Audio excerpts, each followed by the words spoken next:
الحمد لله وكفى والصلاة والسلام على عباده الذين اصطفى خصوصا على أفضلهم وخاتم النبيين محمد الأمين وعلى آله وصحبه أجمعين وبعد. Respected organizers and brothers and sisters, Assalamu alaikum wa rahmatullahi wa barakatuh. Our subject tonight is entitled The Muslim Youth in a Glamorous World. There was a previous lecture on this subject at Saibajaya about 2 years ago. So we will designate this one part 2. It is a vast subject, so we can take different parts of the subject at different times.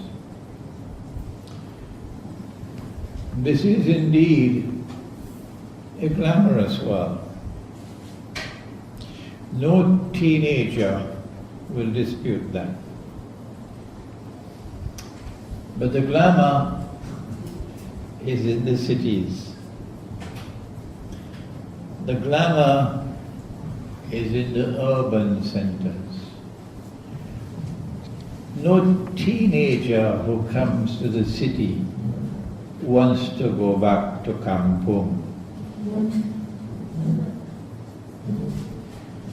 Kampung, that's dead. There's no life there for me. The city where you have the shopping malls, no, this is life. This is the glamour of the modern world, which is concentrated in the urban centers.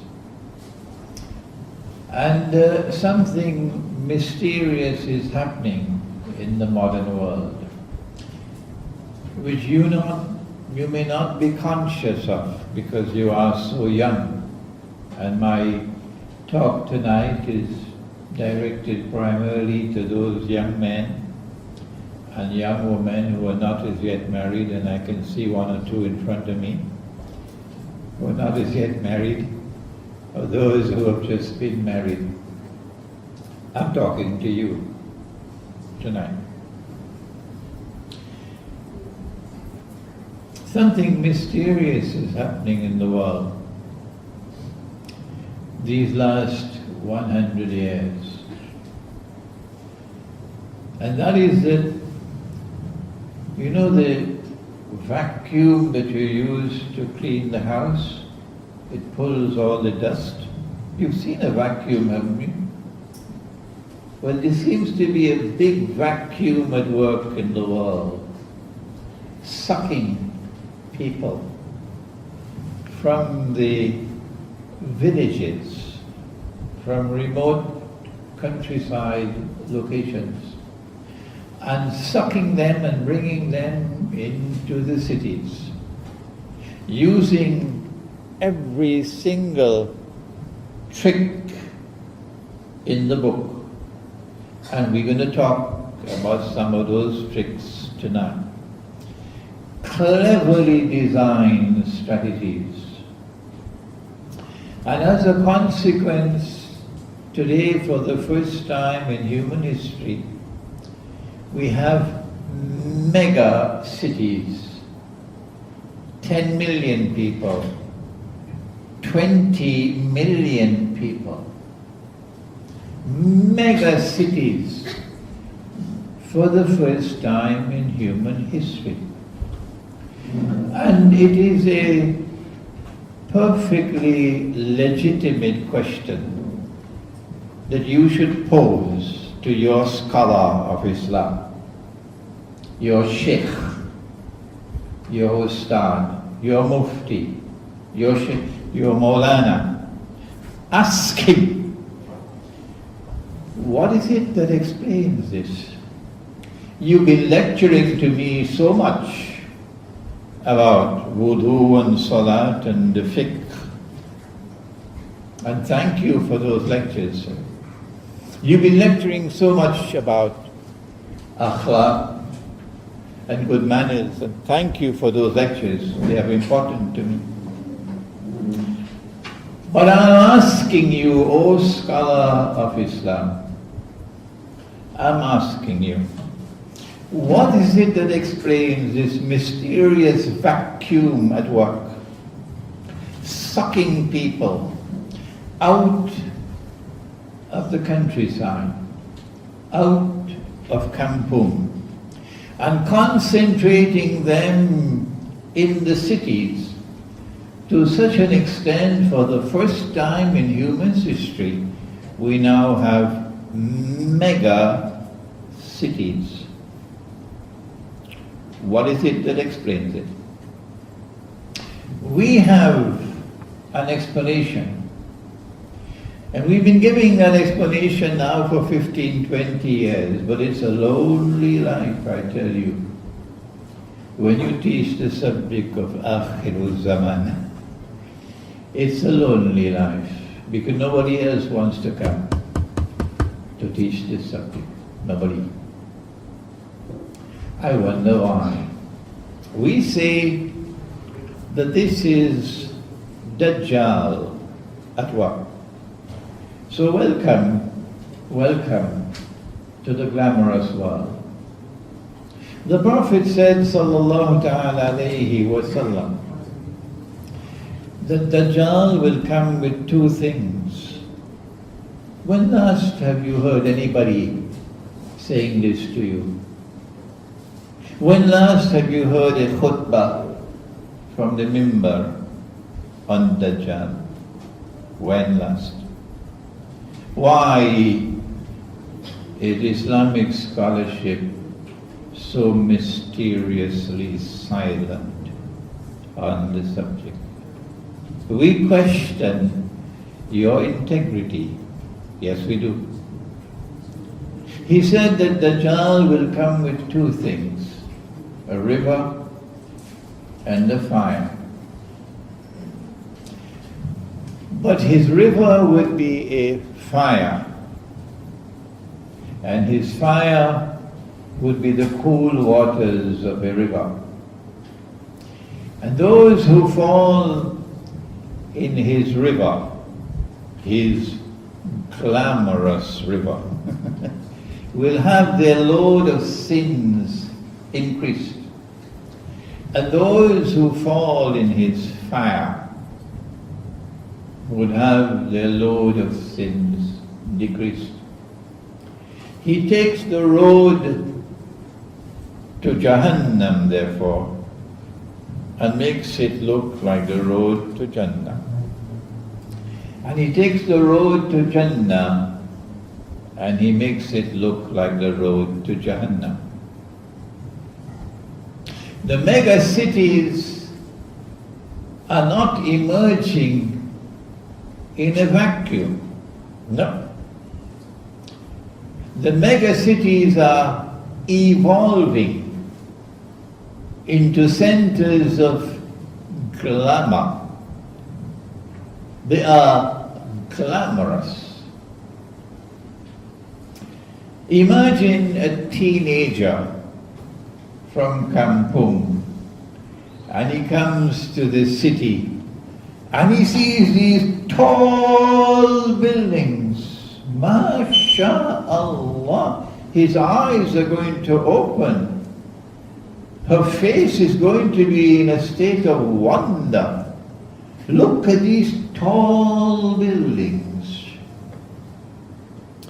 I never saw them in the countryside. And then, unless one has knowledge, the youth can make the mistake, which most of the elders make as well, of equating tall buildings with progress. The stamp of progress is the height of your building. The stamp of progress is not how honest you are, how trustworthy you are. If you give your word, did you keep your word? The stamp of progress is not what kind of faith you have in your heart. Are you a young man with a backbone made of steel? Or are you one of those with a backbone made of recycled paper? This is not the standard of progress. No, it's the height of the building. And so the Prophet said, sallallahu ta'ala alayhi wa sallam, and if you know the hadith, don't you? When the angel Jibreel alayhi salam came as a human being and asked how many questions? Satu, dua, tiga, empat, lima. You know I can count in Malay now. 5 questions. Remember? If you don't, you've got some homework to do. And question 5 was, what are the signs of the last day? And amongst the signs that the Prophet ﷺ made mention of was slavery. That there's going to be slavery in Akhirul Zaman. That a slave woman will give birth to her mistress. So there's going to be slavery in Akhirul Zaman. But the other sign was that you'd find the naked, barefooted shepherds competing with each other in the construction of tall buildings. So when you see the tall buildings, you know this is a sign of Akhirul Zaman.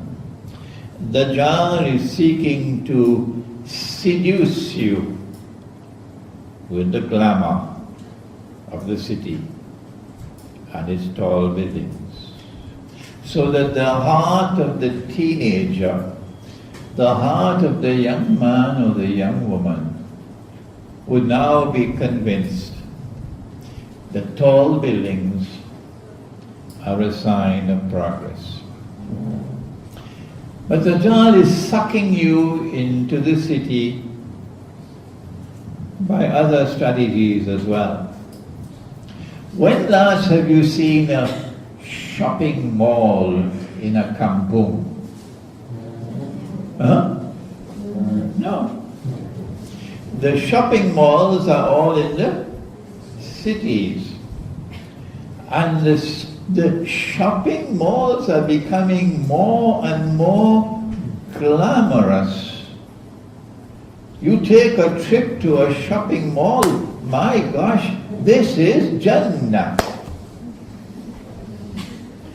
Look at the glamour. Look at the architecture. Look at the water flowing. Look at the palm. Look at the roof. Look at the escalators. Look at all the shops. MashaAllah. I never saw anything like this back there in Kampung. So when a teenager experiences the shopping mall, which we never had 100 years ago, nor did we have the high-rise buildings at that time. It's only since what? That all of this is happening. Since the countdown began. The last countdown of Akhirul Zaman. It began when? The world of Islamic scholarship is mysteriously silent. Oh yes, they are mysteriously silent. The last countdown of Akhirul Zaman began when the body of Fir'aun was discovered in the year 1898. At that same time that the body of Fir'aun was discovered, the Zionist movement was established.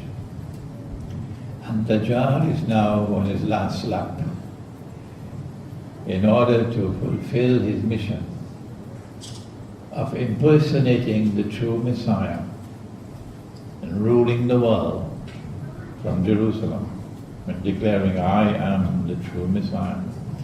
So then you saw the skyscrapers of Manhattan. And then you saw the shopping malls. When we were children, we never saw a shopping mall. Never. It came afterwards. It's a glamorous world.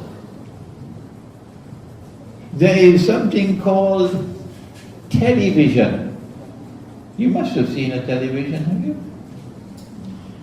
And in your sitting room, and so many people are there in the sitting room with you, you can see them on the television screen. Modern technology. And there is a telephone, and there is a modern air travel. And where is the airport? You have to leave Kampung and come to the city to get to the airport to travel. No ships anywhere taking you anymore. Shipping is closed down. It's all air travel. And so Dajjal has a number of strategies with which to suck you out of the countryside and bring you into the city. And we want to begin our talk with one of his strategies. The modern age of Dajjal is an age of an explosion of education, of the pursuit of knowledge. Yes, of course, the pursuit of knowledge is obligatory. طلب العلم فريدة على كل مسلم ومسلمة. It is obligatory on every male and every female Muslim to pursue knowledge. But do you pursue knowledge and abandon your wife and your children? Is that what Allah asks you to do? The pursuit of knowledge? So you abandon your wife and you abandon your children because Allah has ordered you to pursue knowledge and Allah's Messenger has ordered you to pursue knowledge? No. You have to fulfill your basic duties. And only after you fulfill your basic duties, then you can pursue knowledge. So the pursuit of knowledge is qualified. That you must ensure that your basic functions, your basic duties are fulfilled. But along comes Dajjal in the modern age, and every young man and every young woman wants to go to university and get higher education. And universities are not in Kampung. So you're going to have to leave the remote countryside, wherever you are, and head for the city in order to get a university degree. The modern age is also one in which when you get a university degree, you get a job. And when you get a job, you get an income. And Dajjal says that this is the age of liberation for women. And so women have the right to pursue knowledge and get higher education to such an extent that I went to a Malaysian university in Terengganu, UITM, Terengganu, Dungun, to give a talk on dinar and dirham, monetary economics. And the classroom had maybe 5 or 6 young men, and all the rest were women. it was almost 90% young girls in the classroom and less than 10% young men. This is what I experienced myself. And so Dajjal says that women also have the right to pursue knowledge and go to university and get a job, get a degree, and then you get a job. If you don't have a university degree, if you don't have a degree from a technical institution, you're not qualified for a job. You're going to have to work in low-paying jobs and live on a subsistence salary. You'll never be able to buy a Molokai, even the small Kereta. Kancil. No, you and your wife and your 3 or 4 babies will have to be on the motorcycle. That's the price you will pay if you're not properly qualified. Good. But then something mysterious takes place. At the beginning, university education was very cheap. And then the fees started to rise and rise and rise. Is this happening by accident? No! A trap has been set for you. But because you are deaf and dumb and blind, you cannot see it. And when people point it out to you, you are still deaf and dumb and blind. No, I don't want to listen to it. I have to get the education. How can you afford to pay? I don't want to go to a Malaysian university. If I have a US degree, mashallah, I'm in the job market for the top level. If I have a degree from a European university or British university or an Australian university, who wants a Malaysian degree? That's where the best education is. Allahumma jalla jalaluhu. And if I have a degree from a Western university, I can now enter into the job market and get the best jobs. So guess what they're doing? They're raising the university fees. Even in Malaysia it's going to be taking place. I don't know whether it's taking place as yet. So then how are you going to finance your university education? Dajjal comes along with something that is glamorous. It's called a student's loan.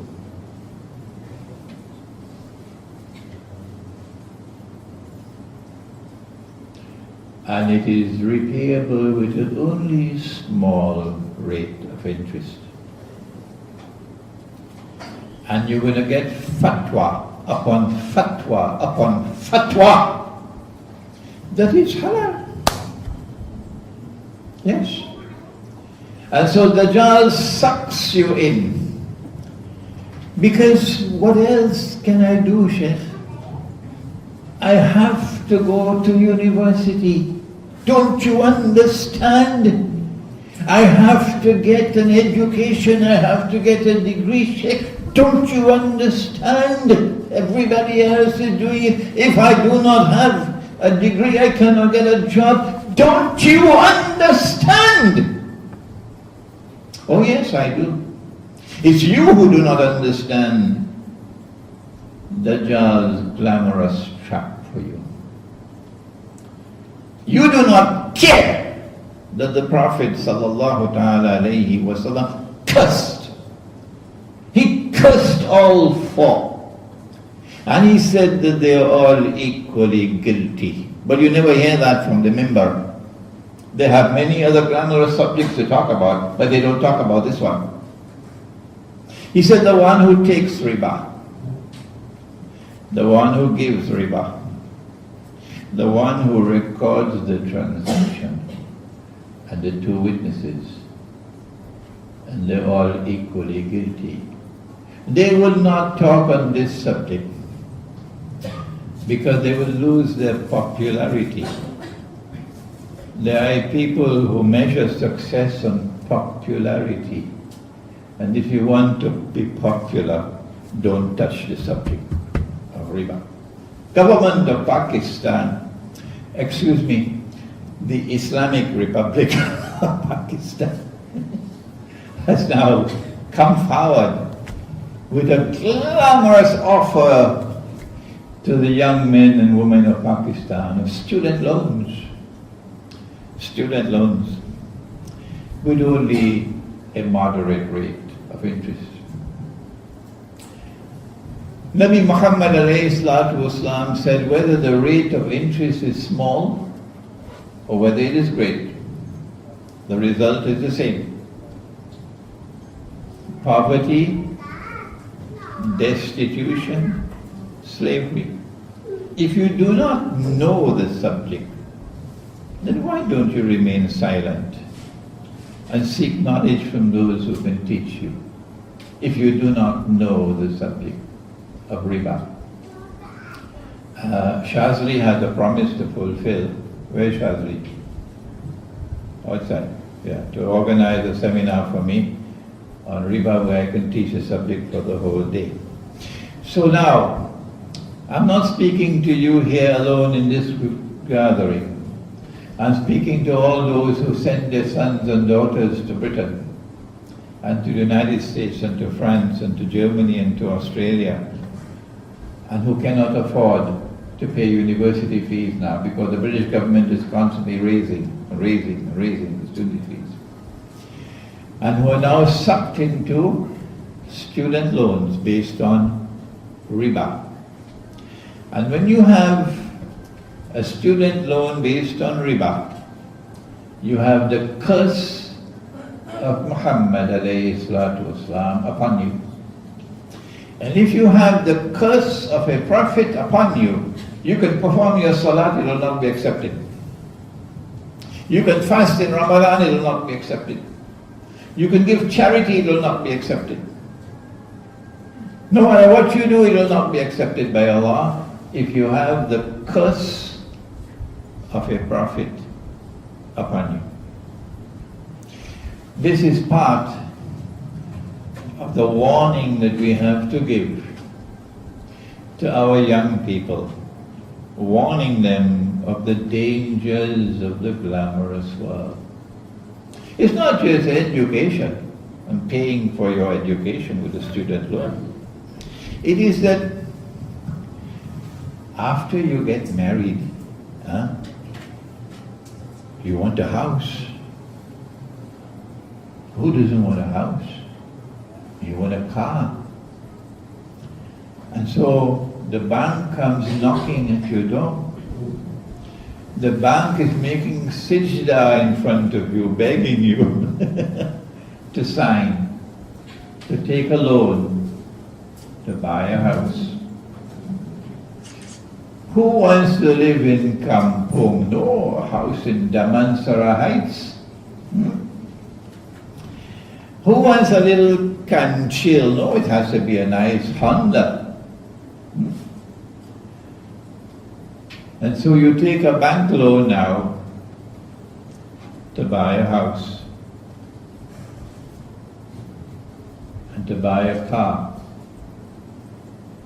People are even taking bank loans now to perform Hajj. Do you know that?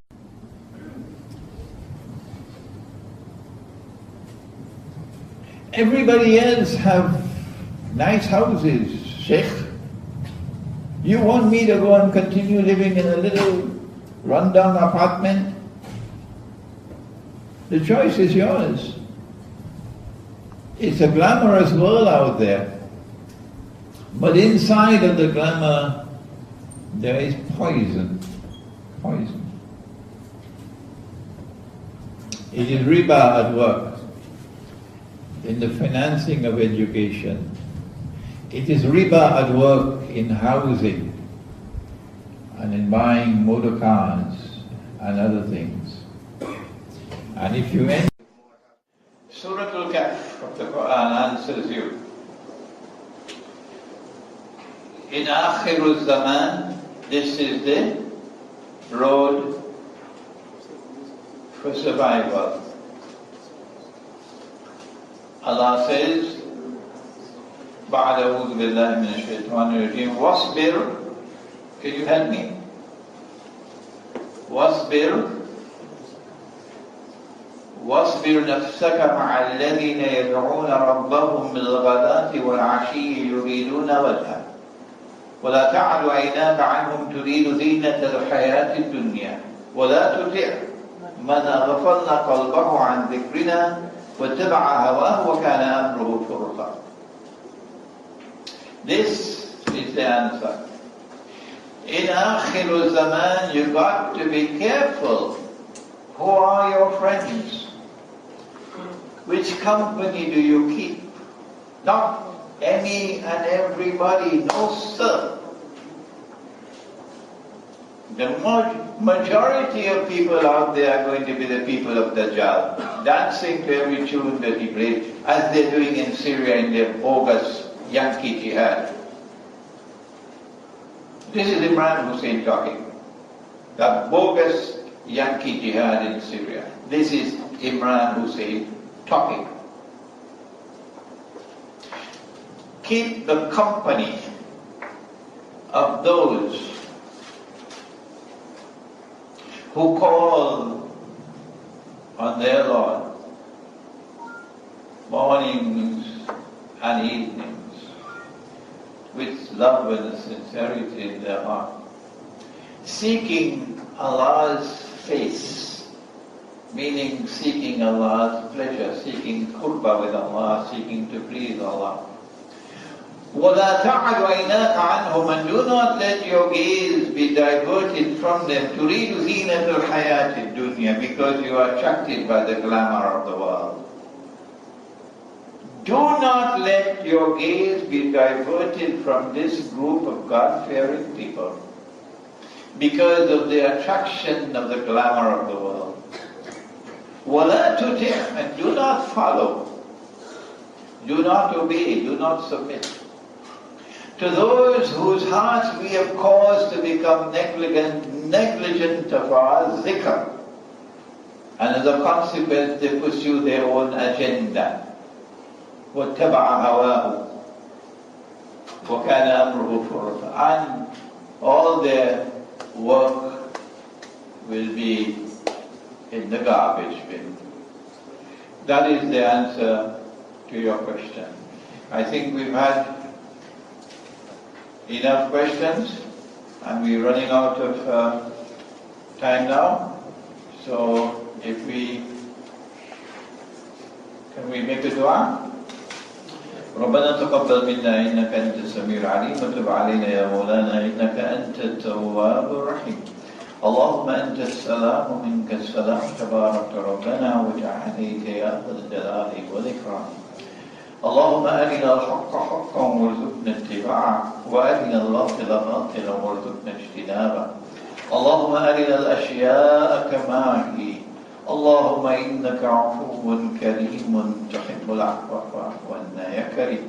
اللهم إنا نعوذ بك من عذاب القبر ومن عذاب النار ونعوذ بك من فتنة المحيا والممات ومن فتنة المسيح الدجال.